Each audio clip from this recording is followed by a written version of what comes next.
What's up gang, Khraze here, back again with some more Red Dead Redemption 2 stuff to talk about, and the past 24 hours have been quite wild. We have some pretty heavy leaks going on, including a never seen before video gameplay of Red Dead Redemption 2, some brand new in-game screenshots, and of course the map itself as well. And I will be covering all of this in today's video, as well as breaking down all of the available information, as it's pretty freaking awesome.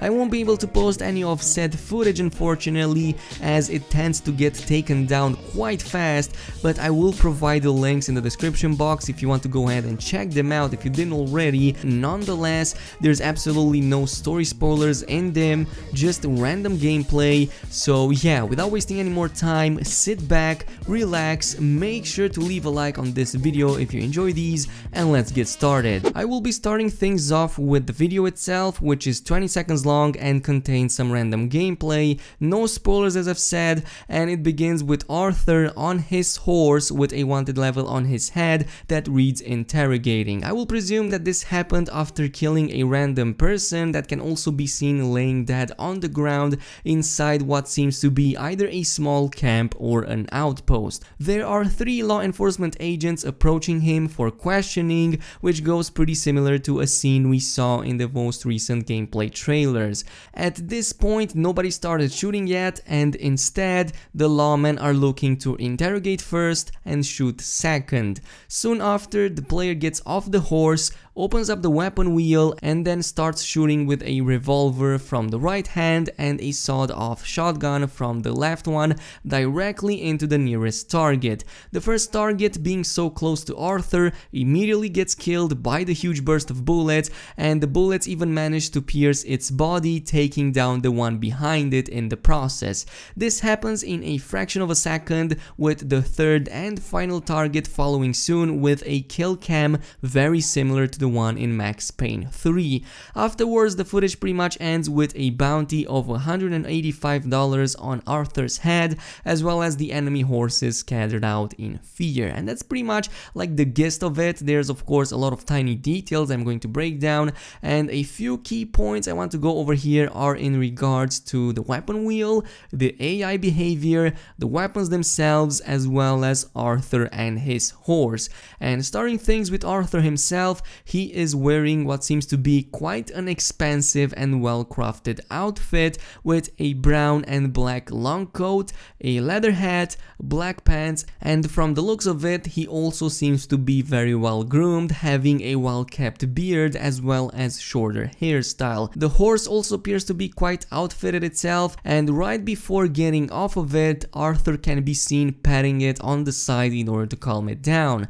Throughout the entire shootout, all of the horses besides the one of Arthur's can be seen getting startled and running away in fear, which means that the player must either have a specimen that doesn't get startled easily or has a high level of bonding with it. Nonetheless, his horse does not flinch, meanwhile all of the other horses pretty much run away in fear. There is not enough time for the AI to show any advanced form of interactions because they simply get attacked soon after getting off their horses, but what we get to find out is pretty much what was confirmed throughout other gameplay videos, and that is the lawmen don't immediately start shooting you for the pettiest crimes, and instead they will start investigating. In this case, they will be interrogating Arthur, as he's the only one closest to the dead body found inside the camp.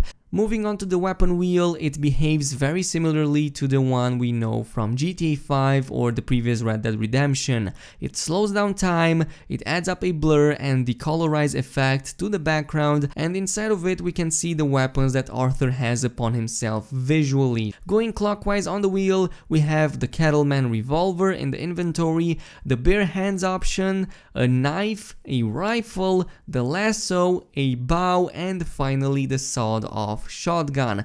Over the weapon wheel, we have an additional R1 button that lets you switch between the weapons Arthur carries upon himself and the inventory inside the horse's saddlebags. This is the option that appears when you're getting close to your horse, and you can pretty much access its inventory as well even when you're riding it. So as long as you're close to it, you will be able to access both your inventory and the one in the saddlebags. Another detail is that the character is also seen dual wielding at what seems to be an early stage of the game, which most probably means that we'll have access to double wielding holsters quite early on. This can be seen in the weapon wheel as well as an option you can pick, which features a dual wield icon at the top with each side representing the hand the weapon is held into. So left side holds the sawed-off shotgun in this case, and the right one holds the Cattleman revolver, and this is pretty much how it works. It even indicates with two arrows that kinda like point towards dual wielding. Moving on to the weapons themselves, the bullet impact seems to be very visceral and satisfying and quite similar to the one in GTA 5, though there is definitely a step up to that.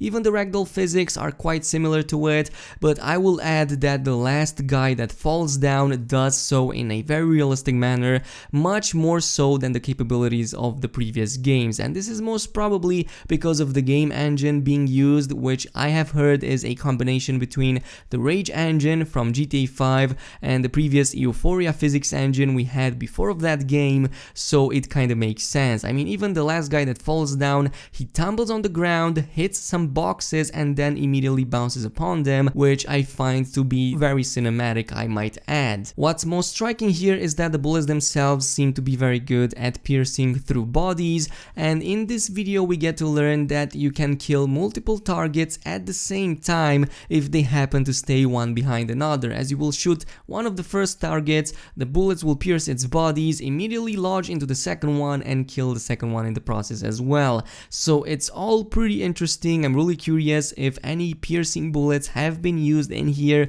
or if these are just the normal bullets, case in which I'm questioning how more lethal would the piercing bullets even be. I mean, that is something that I find really interesting, and yeah, it's all awesome, it's pretty visceral, and the final kill ends with a kill cam in a very brutal manner, and you can see the final lawman getting a bullet in his chest with blood gushing out, and he dies in a very brutal manner, which kinda makes me believe that whoever plays in this footage has done so in a very dishonorable manner, case in which his kill cams have been affected to be like this and to show more viscerality, to show the brutal killings of people instead of focusing on Arthur as it would be if he was playing honorable. The final point about the gameplay I will be making is in regards to the wanted level resulting from this shootout, and there is one thing that I find a little bit disappointing. It's not too big, but I will explain in just a second. So after the player finishes off all of the lawmen,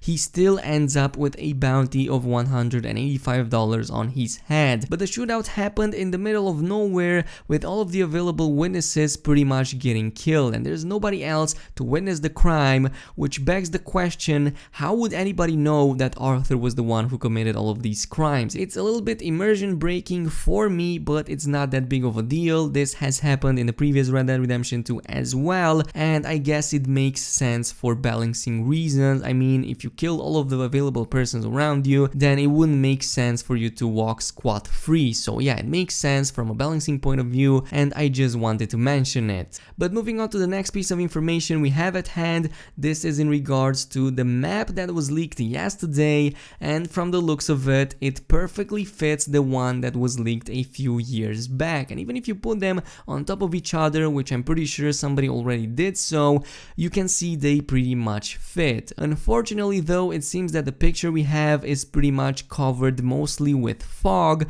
so you can only see a few of the regions in the game that the player has managed to uncover. So we have New Hanover uncovered partly with the town of Valentine in the center, we have the West Grizzlies at the top, and not much of it was discovered, probably only the area where the gang has set up a camp. A small portion of the West Elizabeth can also be seen with the town of Strawberry as well as Blackwater south of it, and finally there is a small portion of the Lemoyne region being uncovered with the city of Rhodes appearing in it as well. On the map we can see various icons, one of them being road signs that I will assume you can press and fast travel to, much like how it was in The Witcher 3, because they kind of like definitely remind me of how it was in The Witcher 3, and each town seems to have its own roadside icon. Other icons can also be seen on the map, such as a horseshoe icon in the Lemoyne area, most probably indicating some stables where you can go ahead and both purchase, sell and store your available horses. is.